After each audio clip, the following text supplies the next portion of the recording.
The year 2012 marks the 100th anniversary of the birth of my piano teacher, Rudolf Firkusny, the celebrated Czech virtuoso. There are many commemorations and concerts going on around the world in his honor this year, and I was very privileged to take part in a very emotional one in the city of Brno in the Czech Republic just recently. The work that I've just played for you, at least the opening 2 pages of, is the Fantasy and Toccata by Firkusny's close friend Bohuslav Martinu, who was the greatest Czech composer of the 20th century. Martinu wrote the piece in the anxious year of 1940, in the autumn when both men made their way to Paris as exiles en route to the United States as the Nazis swept across Europe.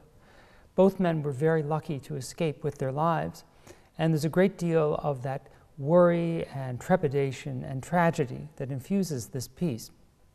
It's a very difficult piece to play, both technically and emotionally, as you can imagine. I also had the privilege of studying this piece personally with Mr. Firkusny when I was his student at the Juilliard School in the 1980s.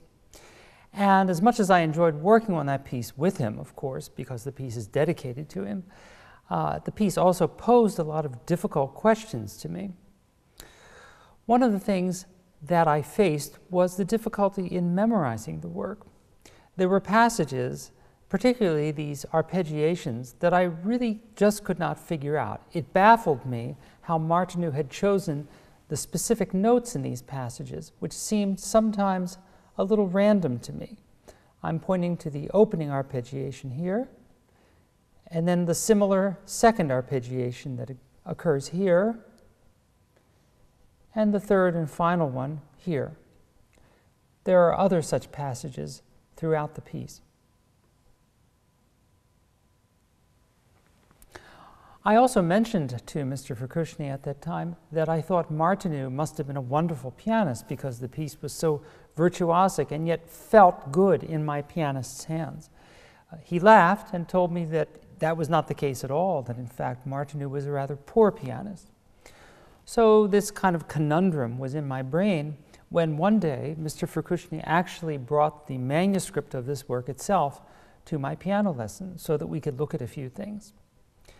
In Martinu's manuscript, I saw that in addition to the music that I already owned in a printed format, that Martinu had written a third line of music above all of these kind of arpeggiated patterns. And that third line consisted of a series of chords, all of those chords being very comfortable to the pianist's hands. So over that first arpeggiation, I saw these chords.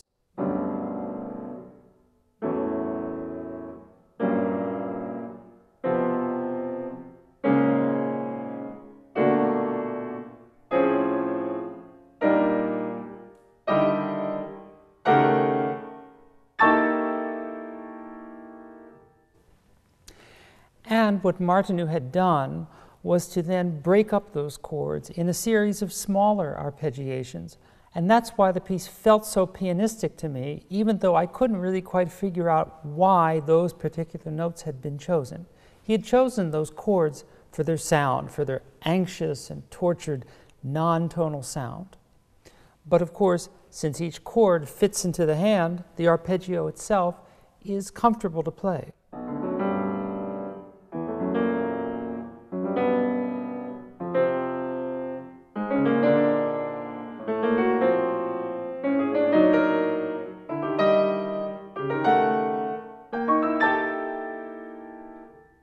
And when you put all of those notes together at tempo and with the power of the pedal to assist, it has a very striking effect.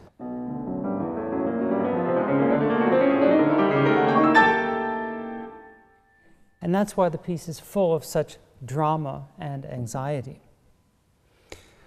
I'll be playing this piece next in a couple of months at the Ravinia Festival in Chicago, and I've programmed it many, many times after that because I want to play this piece quite a bit to honor my former teacher, so that I hope that you'll have a chance to come and hear me play the Fantasy and Toccata of Bohuslav Martinu from 1940.